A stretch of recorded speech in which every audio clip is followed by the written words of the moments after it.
আল feel কোরআনের ১০৫ নম্বর সূরা। সূরাতুল feel কোরআনের একটি মাক্কি সূরা, যাতে ইয়েমেনের খ্রিস্টান শাসক আব্রাহার ঘটনা বর্ণিত হয়েছে। আব্রাহা ছিল সানআ শহরের অধিপতি, যে একটি বিশাল সৈন্যবাহিনী ও হাতির দল নিয়ে কাবা ধ্বংসের উদ্দেশ্যে মক্কার অভিমুখে রওনা হয়েছিল। তৎকালীন সময়ে মক্কা ছিল আরব জুড়ে একটি গুরুত্বপূর্ণ বাণিজ্য কেন্দ্র।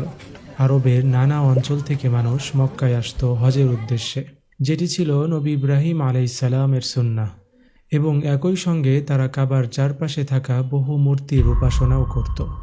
এই হজ মৌসুমে ব্যবসায়ীরাও তাদের পণ্য বিক্রি করত এবং মক্কা হয়ে উঠেছিল অর্থনৈতিকভাবে অত্যন্ত সমৃদ্ধ একটি নগরী।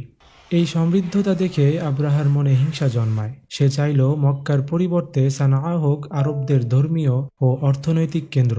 এজন্য সে সানআ শহরে একটি বিশাল ও দৃষ্টিনন্দন গির্জা নির্মাণ করে এবং চায় যেন আরবের হজযাত্রীরা কাবা ছেড়ে সেই গির্জায় আসা শুরু করে। মক্কার এক ব্যক্তি আব্রাহার এই পরিকল্পনার কথা জানতে পেরে প্রচণ্ড রেগে গিয়ে সেই গির্জা অপমান করে আসে এবং সেখানে যেয়ে ভাঙচুর চালায়। এতে আব্রাহা ক্ষিপ্ত হয়ে পড়ে। সে কাবা ধ্বংসের সংকল্প নেয় এবং একটি বিশাল বাহিনী প্রস্তুত করে, যার অগ্রভাগে ছিল হাতির দল। সে নিজে সবচেয়ে বড় হাতিটিতে চড়ে এই বাহিনী নিয়ে মক্কার দিকে রওনা হয়। যখন তারা মক্কার কাছাকাছি পৌঁছায় এবং শহরে প্রবেশ করতে চায়, তখন সেই প্রধান হাতিটি হঠাৎ বসে পড়ে এবং যতই তাকে সামনে অগ্রসর করার চেষ্টা করা হয়, সে কেবল পেছন দিকেই অর্থাৎ সানআর দিকে ফিরে যেতে চায়। ঠিক এই সময়েই আল্লাহ তাআলা কাবা রক্ষার জন্য নিজেই ব্যবস্থা গ্রহণ করেন। কাবা ঘরটি যে নবী ইব্রাহিম আলাইহিসসালাম ও তার পুত্র ইসমাইল আলাইহিসসালামের হাতে নির্মিত হয়েছিল, তার সম্মান ও নিরাপত্তার দায়িত্ব গ্রহণ করেন স্বয়ং আল্লাহ। তিনি আকাশ থেকে পাখির ঝাঁক প্রেরণ করেন। প্রতিটি পাখির ঠোঁটে ও পায়ের নখে ছিল পোড়ামাটির পাথর। এই পাথরগুলো তারা আব্রাহার বাহিনীর ওপর নিক্ষেপ করে, আর সেই বাহিনী চূর্ণ বিচূর্ণ হয়ে পড়ে থাকে চিবানো খড়কুটোর মতো। এই অলৌকিক ঘটনা ঘটেছিল নবী করিম সাল্লাল্লাহু আলাইহি ওয়াসাল্লামের জন্মের মাত্র কয়েক মাস আগে। এজন্যই আল্লাহর রসূলের জন্মের বছরকে বলা হয় আমুল ফিল, অর্থাৎ হাতিওয়ালা সৈন্যদের বছর।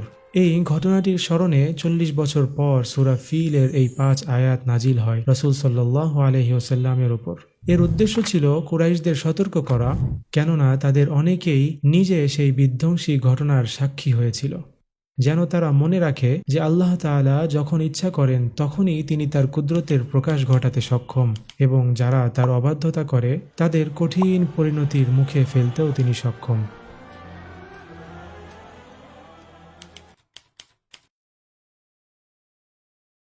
بسم الله الرحمن الرحيم. ألم تر كيف فعل ربك بأصحاب الفيل ألم يجعل كيدهم في تضليل وأرسل عليهم طيرا أبابيل ترميهم بحجارة من سجيل فجعلهم كعصف مأكول